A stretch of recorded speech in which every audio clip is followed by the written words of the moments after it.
복된 소식 아름다운 소리 AM 1590kHz 시카고 기독교 방송입니다.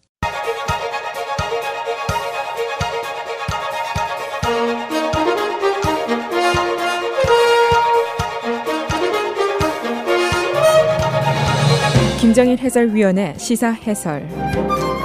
세상을 넓게 봅니다. 삶의 지평이 넓어집니다.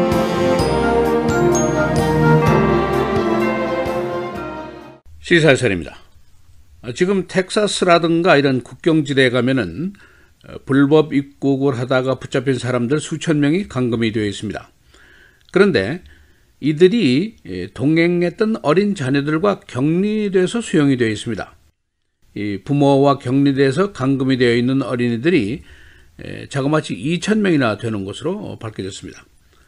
어제 시카고 트리뷴의 기사 사진을 보니까 한 4-5살 난 어린 여자아이가 울고 서 있는데 그 어머니가 경찰로부터 수갑을 차고 있는 그런 모습의 사진이 있었습니다.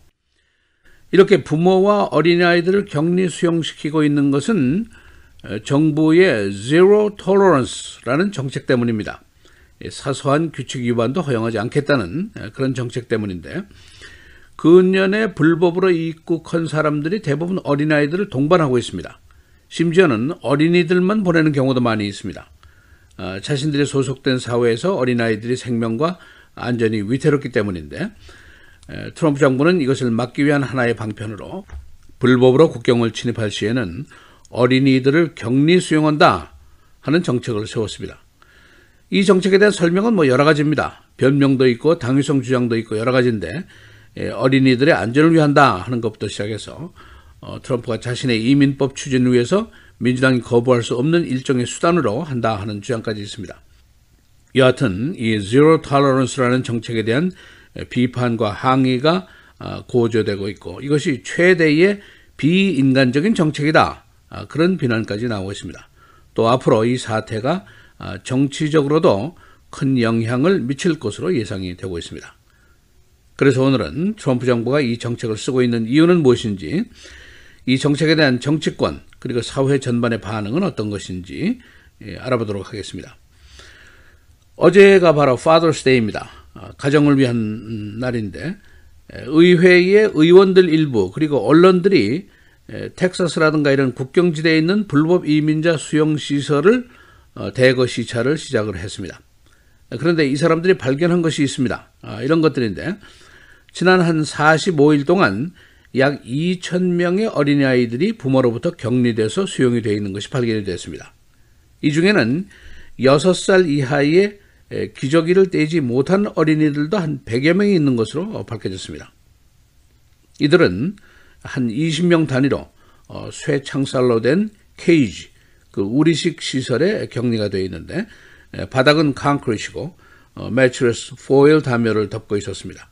그리고 샤워라든가 보건시설, 화장실 등이 열악하기 짝이 없었다, 그런 증언이 나와 있습니다. 법무부 장관 제프 세션스 그리고 홈랜드 시큐리티 디파트먼트의 관리들은 이 조치를 옹호하고 나섰습니다. 이 조치는 미국의 국경 안보를 위해서 필요한 조치다 하는 설명입니다. 특히 세션스는 바로 그 전에 성경을 인용했습니다. 로마서 13장을 인용하면서 국가 권력에 복종하라 하는 바울의 말을 이 케이스에 적용하기까지 했습니다. 일부 반대자들은 이 구절이 노예제도 그리고 나치 제도를 옹호할 때도 사용됐다는 점을 상기시키고 있습니다. 트럼프 대통령은 이 법이 민주당 작품이고 이들의 불순한 정치적인 의도로 지금 이것을 퍼뜨리고 있다고 비난을 했습니다. 그러나 이 법상에는 아무것도 어린이를 격리 수용해야 한다는 규정은 없는 것으로 밝혀졌습니다.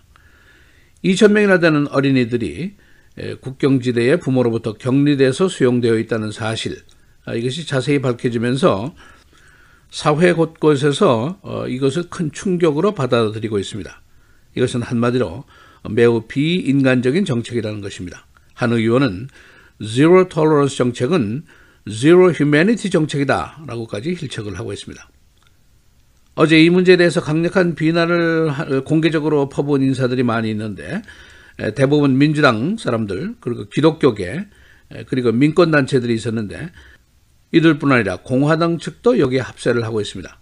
바로 First Lady인 멜라니아 트럼프가 여기에 합세를 하고 있고 또 전 First Lady인 로라 부시 또 공화당 중견 의원인 사우스캐롤라이나의 상원의원 린지 그램 의원 이런 사람들이 여기에 합세를 하고 있습니다.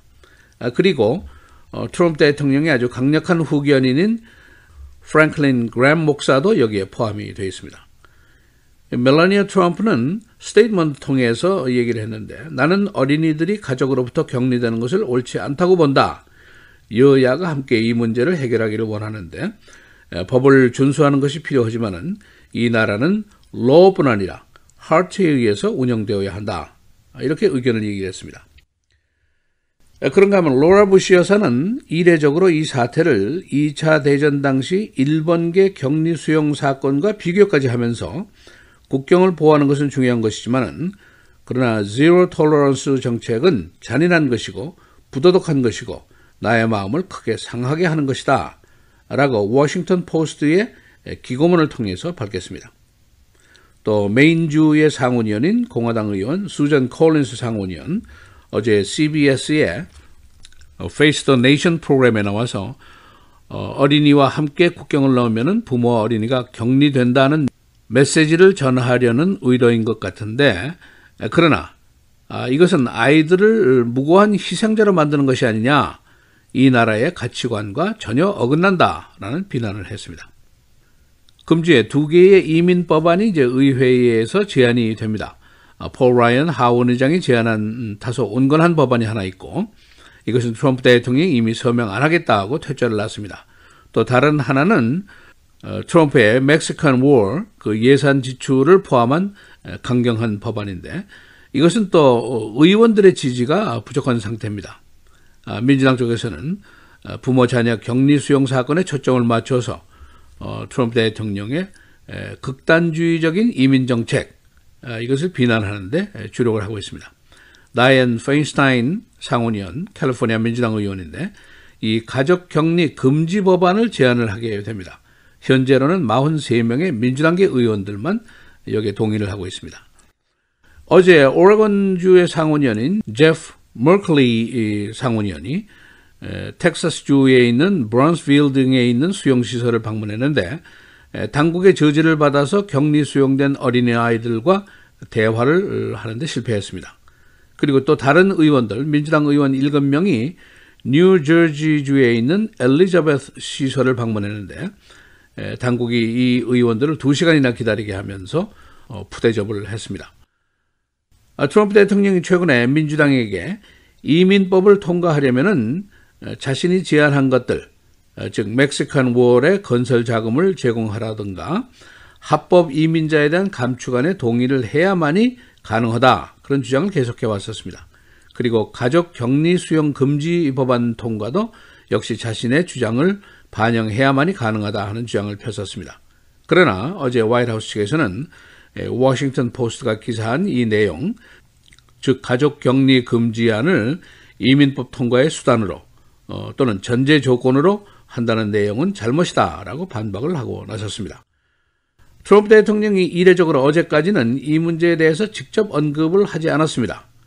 그러나 내일 화요일 이민 법안이 이제 상정이 되는데 하원 의원들과 내일 만나게 되어 있기 때문에 어떻게든지 이 문제에 대해서 언급을 할 것으로 예상이 되고 있습니다. 시사해설 김재일입니다.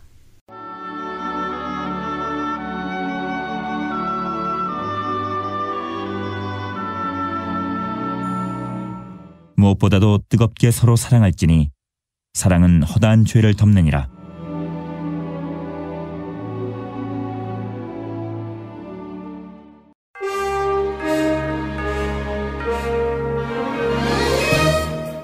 (6월 18일) 월요일 헤드라인 오늘의 주요 뉴스입니다.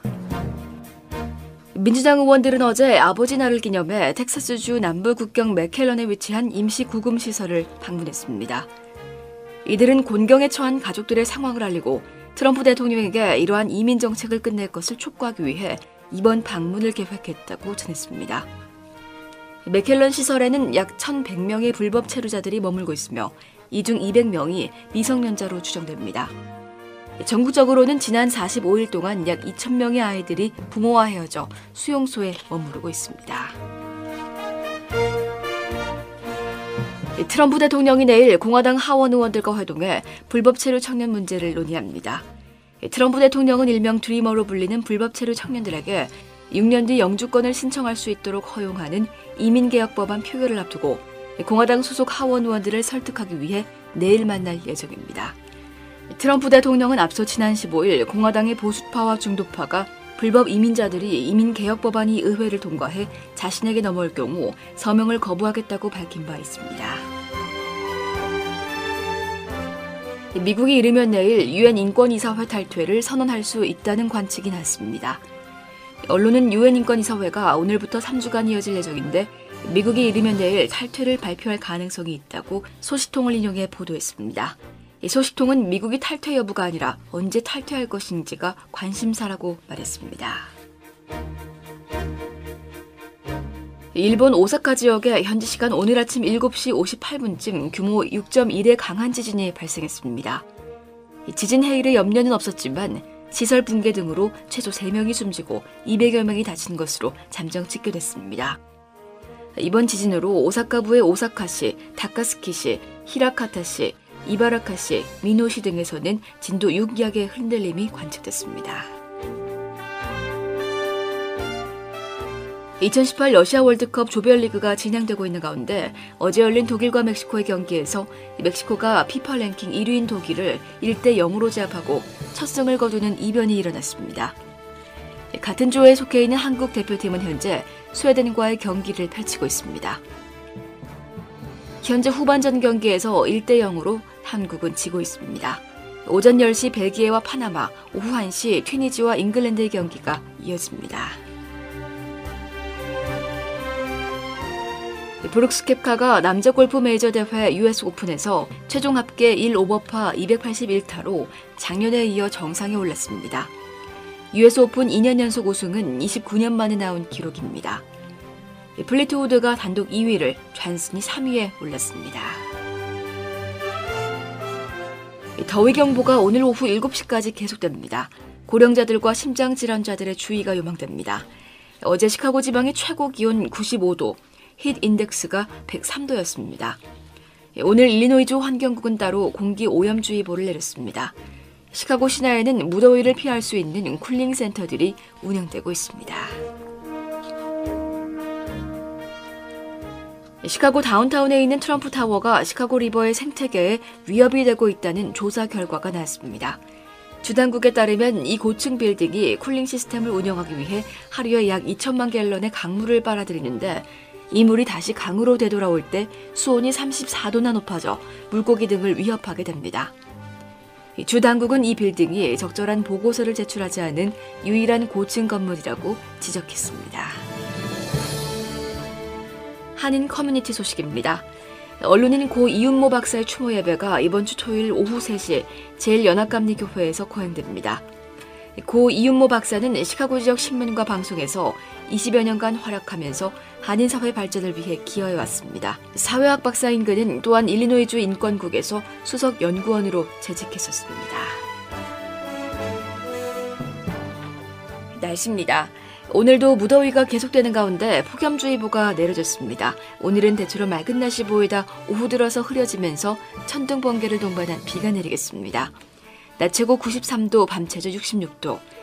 내일은 기온이 70도대로 내려가겠고 오전에 흐리다 늦은 오후부터 썬더스톰이 예상됩니다. 낮 최고 77도, 밤 최저 64도. 수요일 흐리고 낮 최고 72도, 밤 최저 62도. 목요일 대체로 맑은 가운데 가끔 구름 많겠고 밤한때 비 소식이 있겠습니다. 낮 최고 74도, 밤 최저 63도입니다.